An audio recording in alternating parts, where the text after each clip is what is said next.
Of করবি।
Hello বন্ধুরা, রিঙ্কুর lifestyle চ্যানেলে তোমাদেরকে জানাই ওয়েলকাম।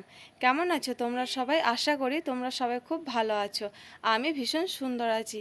আজ চাবড়া ষষ্ঠী, তো চাবড়া ষষ্ঠীতে পুজোর আয়োজনের সমস্ত কিছু আর পুজো তলার সমস্ত কিছু তোমাদেরকে আজকে শেয়ার করব। কথা বলিস না, এই কাজ হয়ে গেছে, এবার দিদি ভাই বাড়ি আসুক প্রাইভেট থেকে, দিয়ে আমরা যাবো। ব্যাস, আমার নিয়ে যাবে? হ্যাঁ, তোমাকে জামা প্যান্ট পরিয়ে দেবো, আমরা একসঙ্গে যাব। তোমাদের দাদা ভাইয়ের সবার আগে চা খাওয়া হয়ে গেছে। সকালে সমস্ত কাজ সেরে শাশুড়ি বৌমাতে চা খেতে বসে পড়েছি। বিস্কুট নিলাম, না হলে চাপড়ে সসটা যদি বিস্কুট না খেতে থাকে। বিস্কুটের দোয়াশ নাই, দুধ দিয়ে দে, বিস্কুটের দোয়াশ খেয়েছে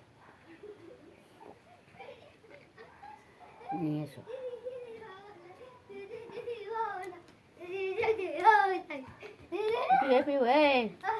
তো মাছ ধরবি বিস্কুট দিত বিস্কুটে দোষ নাই স্নান করে রেডি হয়ে ছেলে মেয়েকে সঙ্গে করে ষষ্ঠীতলায় পুজো নিয়ে যাচ্ছি।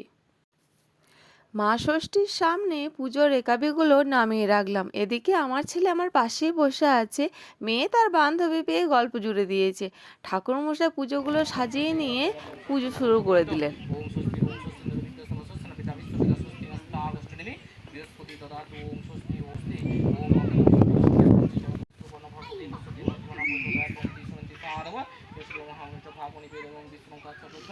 ভাদ্র মাসে ষষ্ঠাঙ্কিত খান্ডিল গোত্র ছেলেরা করে দেব সর্বং ষষ্ঠী মহাপূজনা পরম সমস্ত ভাব প্রতি কাম ষষ্ঠী মহাপূজনা করে সর্বসুখ শান্তি নিমিত্ত সর্বসংকল্প শুভামস্তু মনে করো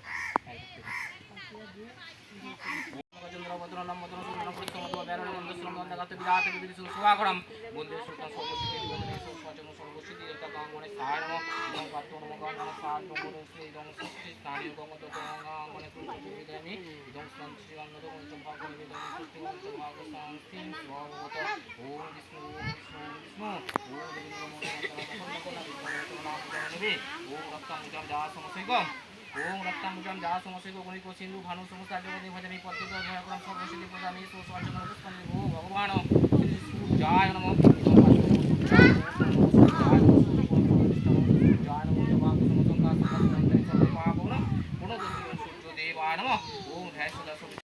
বর্ষাকালেও জল না একটু জলেতেও জল হলো না পাড়ার সকলে খানাকানি করতে লাগলো আর বলতে লাগলো একটু জল হলো না এক জিনিস সদাকে বলে দেখো কালকে ষষ্ঠী পুজো আমি কী করে আমাদের বউগুলো পুকুরে যাবো।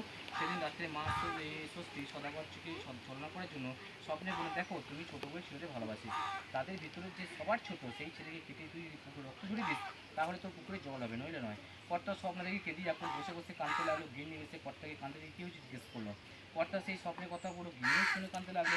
শেষকালে কর্তা অনেক করে গিন্নিকে বুঝিয়ে ছোটো বই ছোটো ছেলেকে ঝুলিয়ে পুকুর ধারে নিয়েছে তার কেটে পুকুরে রক্ত এক পুকুর জল হয়ে গেলো।